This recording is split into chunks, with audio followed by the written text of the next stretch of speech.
कार्यक्रमामध्ये थोडासा बदल केलेला आहे. माजी मुख्यमंत्री पृथ्वीराज बाबा येणार होते, परंतु त्यांची तब्येत बरोबर नाही आहे आणि त्यांना प्रवास करून यायचं होतं. दिल्लीत आहेत, डॉक्टरनी परवानगी दिली नाही.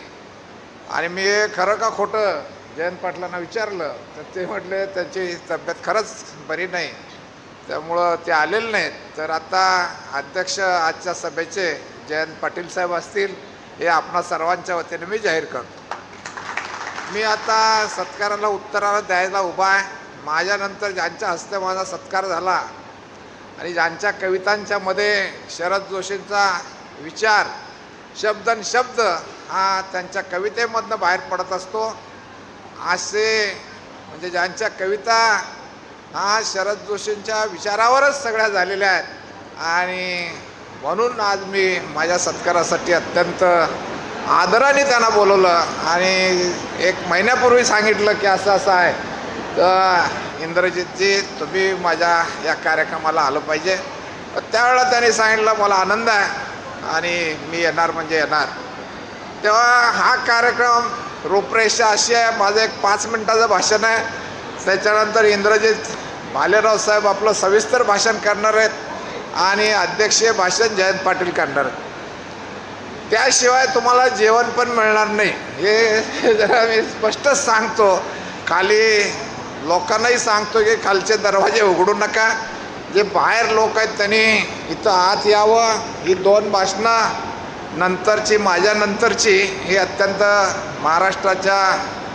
महाराष्ट्राच्या दृष्टीने अत्यंत महत्त्वाची होणार आहेत आणि म्हणून मी तुम्हाला सांगतो की जरा बाहेर असतील त्यांनी आत या आणि एक अर्धा तास आता फक्त आमच्यासाठी वेळ द्या. आता मी तुम्हा सर्वांचं पहिल्यांदा आभार मानतो आणि अभिनंदन करतो की गाड्या घोडं काही न देता केवळ चिठ्ठीवर तुम्ही एवढ्या मोठ्या संख्येने आलात, त्याबद्दल मला फार आनंद आहे.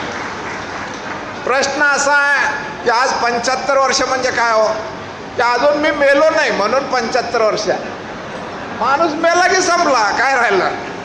आणि जोपर्यंत मरत नाही तोपर्यंत वर्ष वाढत जातात. तर राजेश खन्नाचं एका सिनेमामध्ये वाक्य आहे, इंद्रजितजी बाबू मोशाय जिंदगी बड़ी होनी चाहिए, लंबी नहीं होनी चाहिए. आता जिंदगी बडी करण्याच्या दृष्टीने आमचे सातत्याने प्रयत्न चालू आहेत आणि परमेश्वर कृपेने त्यामध्ये आम्हाला यश येत चाललेलं आहे. याबद्दल मी आज 75व्या वर्षी अत्यंत समाधानी आहे. मी ती एक कविता लावलेली आहे, याच्यामध्ये शेवटचं वाक्य आहे, आता सरणावरती खरोखर निजेन आनंदाने, पण मृत्यूचा अजून थोडा नकार बाकी आहे. बाकी माणसाच्या हातात काहीच नसतं. इथं आज विदर्भातून आले, मराठवाड्यातून आले, पश्चिम महाराष्ट्र कोकणातूनही लोक आले. आज मला पुष्कळ आनंद आहे. परंतु जगायचं कशासाठी. आता आधीच्या वक्त्याने जे सांगितलं त्याच्यामध्ये माझ्या यापुढं काडीचाही फरक पडणार नाही आहे. आणि जे शरद जोशींचं स्वप्न अपुरं राहिलं, त्यांना नेहमी वाटायचं की माझ्या डोळ्यात एकच शेतकरी कर्जमुक्त व्हायला पाहिजे. आणि हे कर्जमुक्ती केवळ सरकारी कर्जमुक्ती मागत नाही आम्ही. आमची कर्जमुक्ती हे पुन्हा कर्ज होणार नाही अशा पद्धतीचं भाव द्या, ही आमची भूमिका आहे. आणि हे सगळ्यात सोपं आहे की भाव पाडण्यासाठी म्हणून जे तुम्ही निर्यात बंदी घालता, जे तुम्ही आवश्यक वस्तूचा कायदा 1955चा नेहरूने केलेला, तोच कायदा आज मोदी पण चालवत आहेत आणि आज आत्महत्या होत आहेत. एक पक्ष याला जबाबदार नाही आहे. या देशातले सगळे राजकीय पक्ष हे उद्योगपतींनी खिशात घातलेले आहे, ते स्पष्ट सांगतो मी तुम्हाला. आता साखरेवर काल निर्यात बंदी झाली. आज अग्रवालच्या 2 नंबरच्या पानावरती माझी बातमी आहे.